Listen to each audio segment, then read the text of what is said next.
As one of the first African American graduates of the University of Texas at Austin in 1968, I wanted to become what I never had. I never had a mentor. I never had a faculty support person or many faculty who really cared if I succeeded. And that, in part, was why I did succeed. I took my education at the School of Nursing at UT in the 60s as I'll show you approach. When I became a public health nurse, one of the things that I got was very specific mentoring into the role of a public health nurse by some very caring nurses. So I learned the value of what it meant to have mentors, to have support people, to have encouragers in your profession. So when the opportunity it presented itself as a faculty to become a mentor for other students, I was right there. That was one of the first things that I wanted to do. When I came to the nursing school in 1979, I came from practice. So I had learned what it meant to have a mentor and how valuable they can be to you. For me, in learning the practice of being a public health nurse. And when I came to the nursing school, I had over the course of my career, four major people that really influenced my career. The first was Dean Patty Hawken, who hired me in 1979. On an annual basis, all faculty met with Dean Hawken in her chats with Pat. They were the dreaded chats because she challenged you in three areas: your teaching, your practice, and your research. And you had to have goals.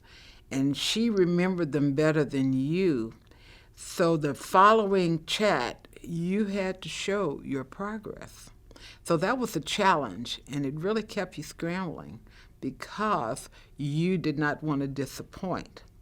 So she was a tremendous influence on my career in having me shift my thinking into thinking as an academic and making a career of teaching. The second person who influenced my career was Miss Ruth Stewart. She was one of the first faculty at the School of Nursing. She was a public health nurse. She took me, a young, mouthy public health nurse, under her wing as a first year teacher.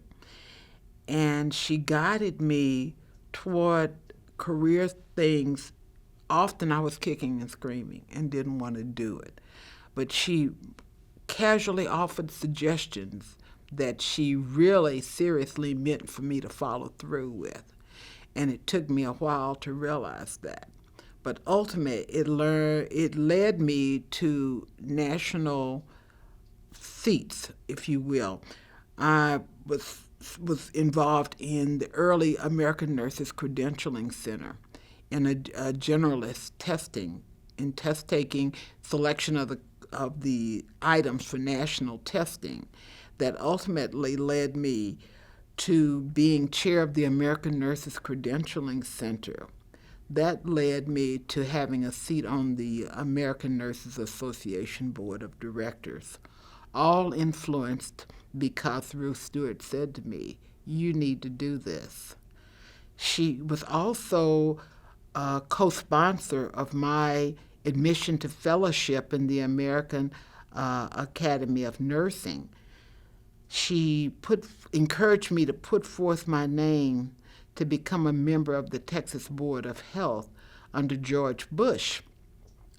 I was one of 64 candidates for two seats, that particular placement on the Texas Board of Health, and I ultimately was appointed and served 4 years on that Board of Health. And that was an enormously important experience in getting a look-see at healthcare all over Texas and the various considerations that a board had to make related to the health and welfare of the people of Texas. And that was an enormously informative experience. A tremendous amount of work, unbelievable amount of work. but just a wonderful experience.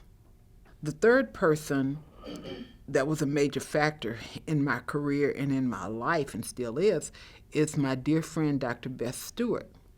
We met on my first day in 1979 as a nursing school faculty.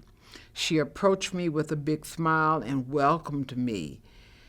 She later suggested that we form the Mary Mahoney Nursing Student Association.